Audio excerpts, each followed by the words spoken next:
Did you know there's a Lego set you can't buy? Well, unless you pay horrendous prices on eBay, but I guess that could be said for most of Lego sets nowadays. I'm talking about the Lego MRI Scanner. Since 2023, over 10,000 sets have been donated to hospitals in more than 120 countries. The Lego Foundation started in early 2022, and more than 1 million children have now used Lego's MRI Scanner set in hospitals, turning what's usually a scary experience into something manageable through play. The set includes a buildable MRI scanner, patient bed, waiting room, and doctor minifigures. It was created by the Lego Group and Lego Foundation to help children understand what is about to happen before they go in for a real scan. For those of you who don't know, MRI machines are commonly used in pediatric care because they don't use radiation, but they're also incredibly loud, cramped, and require the patient to stay perfectly still for long stretches of time. That's why sometimes children need sedation or anesthesia to complete the required scans so we can find out what's going on. The hospital staff use the Lego set for roleplay before the real appointment. Kids build the scanner,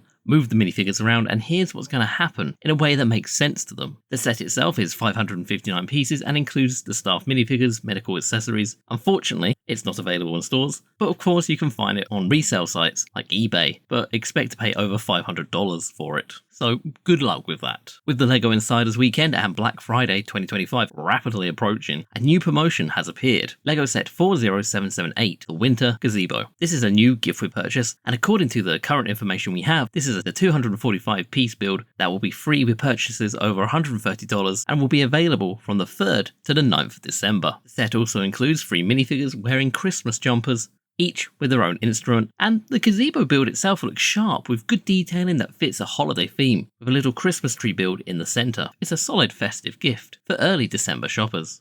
And have you ever wanted this minifigure, but don't want to pay those slightly elevated LEGO Star Wars prices? Well, you're in luck, because on the 29th of December, this minifigure will be on sale with the latest edition of the LEGO Star Wars magazine, so be sure not to miss that. I certainly will be getting it as I love the design of the Phase 1 clone troopers. Now, Ninjago fans, we've got another look at set 71859, the Source Dragon of Life, which will be dropping the 1st of January 2026. As we all know, I don't really watch the show, but I do love the sets and builds that the theme has. Now, this is a $100 set with 1,050 pieces. The dragon is massive, heavily articulated, with opposable jaw, head, neck, and tails, and its wings seem to be made from printed plastic pieces that look like leaves, and they fold and spread using Technic ball joint. In addition to the small forest build that we saw in the earlier leak, we can now see that there's also a brick-built mech in matching earthy tones with room for one minifigure in the cockpit. One thing LEGO does consistently is that it always delivers with the Ninjago dragons, and this one's no exception. The design is very similar to 2024's Source Dragon of Motion in terms of scale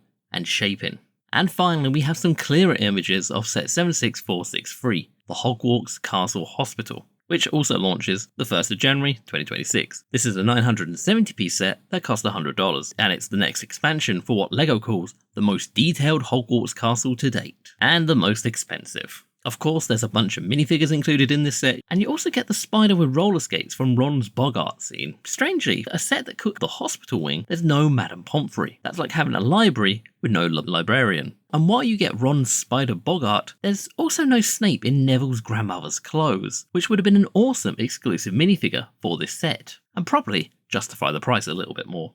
The build looks decent, but not as a standalone piece. It's designed to connect to other Hogwarts modular sets. Where exactly it attaches is still unclear, and people have been speculating online without reaching a clear consensus. It probably won't connect to the main tower or Great Hall, which means we might have to wait until summer to see the full picture.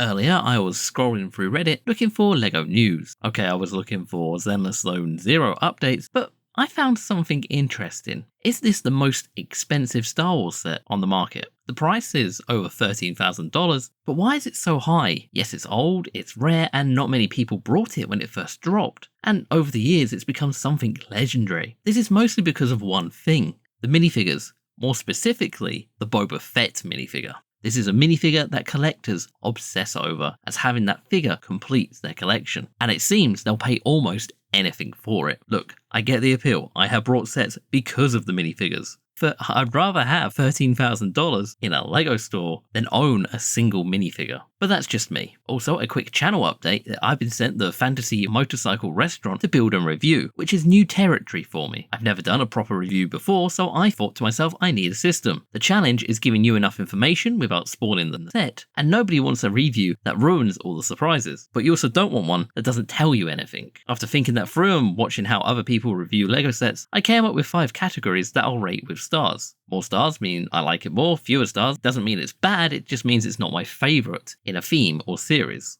So here's what I'm going to be looking at. Is it worth it? Does the price match the value? How fun was the build? How enjoyable is the actual building experience? Minifig, are the included figures worth having? Are there any hidden surprises? Does the set have cool features that I wouldn't expect? And the build time, how long does it take? And does that time investment feel right? I'll then average the scores to give it an overall rating. So keep an eye out for that video, and if it does well, maybe I'll get more free sets to fill out my Brick City, where all bricks are treated equally. Shifting gears to the Speed Champions, we have the Bugatti Vision Gran Turismo Hyper Sports Car, set 77253, dropping on the 1st of January 2026, with 284 pieces and priced for about $27. Apparently, this Bugatti Vision GT was originally designed for the Gran Turismo games, which is a series of video games I have not played in a while. But if you're into Speed Champions or Bugatti's design, this one is worth a look when it drops in just over a month. And there we have it, a quick rundown and update of all things LEGO for this week so far. No doubt, as soon as I finish recording and editing this, something major will leak. But for now, thank you very much for watching, and I hope you have a most wonderful day. Bye.